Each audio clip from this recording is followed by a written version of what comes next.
So you've done a lot of research in order to, you know, amplify the plot lines and everything. Absolutely. What's the craziest bit of research that you've ever done? Oh, that was a mystery I wrote years ago, and it had a background in reincarnation.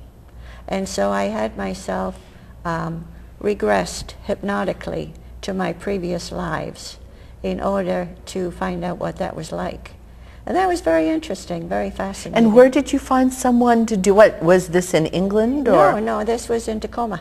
Oh, there are people out there who can do anything. You put out the word and somebody shows up and says, I can do that. And you have written about ghosts and the occult and yes, and paranormal, magic. Yeah, magic, yes, that was fun. So you're not afraid of those topics? No, anything that makes it a little more interesting for me. I don't want to write the same book over and over again. And so I want to have variety in my work. And you're able to present those topics logically, without selling, without a commercial for reincarnation. No, I don't even have to believe. Right. I just have to have the information that and can the be understanding, used, and the character has to believe, and so then it comes through, and that is great fun. So that's the research. Tell us about your writing process. My writing process. Yes, it's unusual, and I call it the Carlo Rossi method of plotting, and it involves Carlo Rossi wine, which is luckily very inexpensive, and it comes in 4-liter bottles with a screw top. And you get 4 4-liter bottles in a box.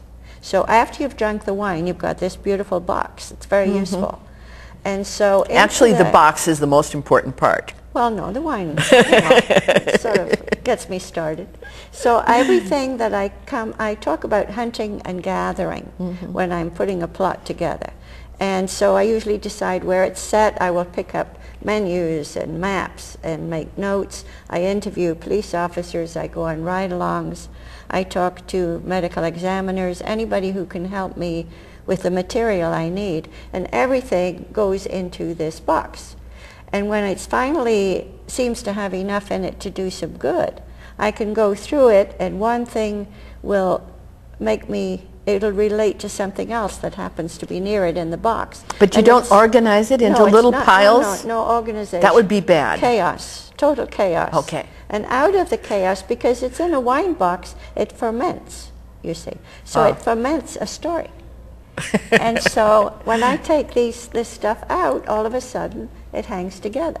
And then I put it all in the computer, and I work out what's in the beginning and the middle and the end. You mean you just pick it out piece by piece and No, just after I've looked at all of it, I've got ideas that I put in the computer. Oh, okay. And so it's not in anywhere near finished form. And it's not organized. It's not organized. I just put it in whatever I think of. And then I start organizing, and I make a synopsis of the story, about 20 pages synopsis. And I write the first chapter, and that goes to my agent in New York, who then sends it out to my editor, or if it's something new, to different publishing houses.